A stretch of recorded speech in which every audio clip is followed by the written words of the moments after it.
తెలంగాణ జాగృతి జనం బాట కార్యక్రమంలో ప్రతి జిల్లా తిరుగుతూ వస్తున్నాం. అందులో ఇవాళ మెదక్ జిల్లాకు రావడం జరిగింది. మరి కొత్త మెదక్ జిల్లాలో కేవలం 2 నియోజకవర్గాలు ఉన్నాయి. అయినప్పటికీ ప్రతి జిల్లాలాగానే ఇక్కడ కూడా 2 రోజులు ఉండి మరి ఈ జిల్లాలో ఉండేటటువంటి సమస్యలన్నీ కూడా ప్రభుత్వం దృష్టికి తీసుకొచ్చేటటువంటి ప్రయత్నం చేస్తూ ఉన్నాం. ప్రజల మధ్యలోకి వెళ్ళి ప్రత్యక్షంగా సమస్యను చూసినప్పుడు మనం ప్రతిస్పందించే విధానం, రేపు పొద్దున ఆ సమస్యను ప్రభుత్వం దృష్టికి తీసుకుపోవాలనుకున్నప్పుడు మనం దాన్ని ప్రభుత్వం దృష్టికి తీసుకుపోయేటటువంటి ఒక విధానం తేడా ఉంటుంది. కాబట్టి ప్రత్యక్ష కార్యాచరణలోకి ప్రజల మధ్యలోకి రావడం జరిగింది. ఈ కార్యక్రమంలో భాగంగా మనందరికీ తెలుసు, తెలంగాణ తెచ్చుకున్నటువంటి మెయిన్ కారణం నీళ్లు. ఈ మెదక్ జిల్లాలో మెదక్ నర్సాపూర్లో దాదాపు 1.5 ఎకరాల సాగు కేవలం ఒక కాళేశ్వరంతో అయ్యేది ఉండే, కానీ అది పూర్తి కాలేదు.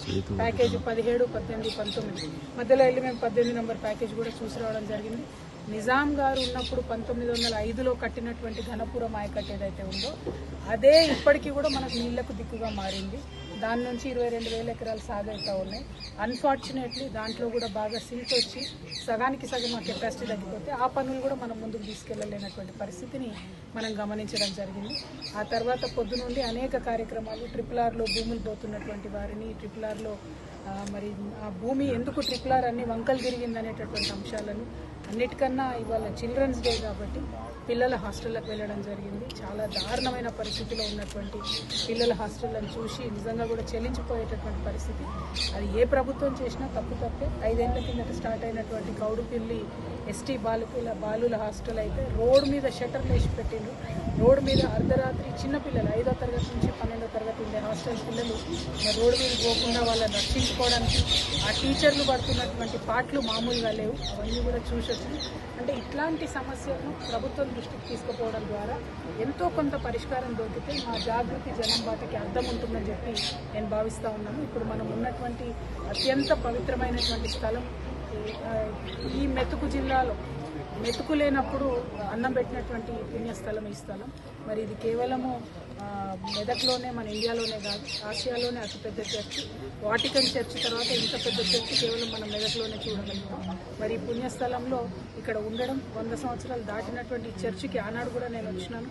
మరి 100 సంవత్సరాలు దాటినటువంటి సందర్భంలో ప్రభుత్వం అనేక హామీలు ఇచ్చింది చర్చికి. అందులో కనీసం ₹1 కూడా నిధులు రిలీజ్ కాలేదన్నట్టుగా నాకు తెలుస్తూ ఉంది.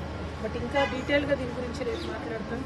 ఇంకా కొన్ని ముంపు గ్రామాలకు వెళ్ళేటటువంటి షెడ్యూల్ కూడా ఈరోజు మిగిలింది. కాబట్టి మొదటి రోజే ఈ 2 నియోజకవర్గాల్లోనే సమస్యల సమాహారం మాకు ఎదురొచ్చింది. రేపు ఇంకా కొన్ని పర్యటనలు ఉన్నాయి. ఇవన్నీ కలిపి మళ్ళీ రేపు ప్రెస్ మీట్ ద్వారా మీ అందరికీ కూడా చెప్పడం జరుగుతుంది. అల్టిమేట్గా ఒకటే, మెదక్ జిల్లా అంటే ప్రతి ఒక్కరికి మెరుగు పట్టేటటువంటి జిల్లా, ఉద్యమాల జిల్లాగా మనం చెప్పుకుంటాం. కానీ ఇక్కడ పరిస్థితి, ప్రజల పరిస్థితి దారుణంగా ఉంది. దీని మీద ప్రభుత్వం దృష్టి సారించాల్సినటువంటి అవసరం ఉంది. దానికోసం తెలంగాణ జాగృతి పోరాటం చేస్తుంది. Thank you. జై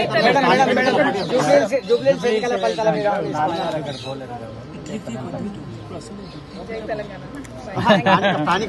చరిత్ర సృష్టించినోడు ఇప్పుడు ఆ చరిత్రని తిరగరాయబోతున్నాడు. అబద్ధాల గోడల్ని బద్దలు కొట్టి నిజాలను రాగా మీ ముందుంచబోతున్నాడు. నిజమైన వార్తల కోసం వెంటనే డౌన్లోడ్ చేసుకోండి రా యాప్ని.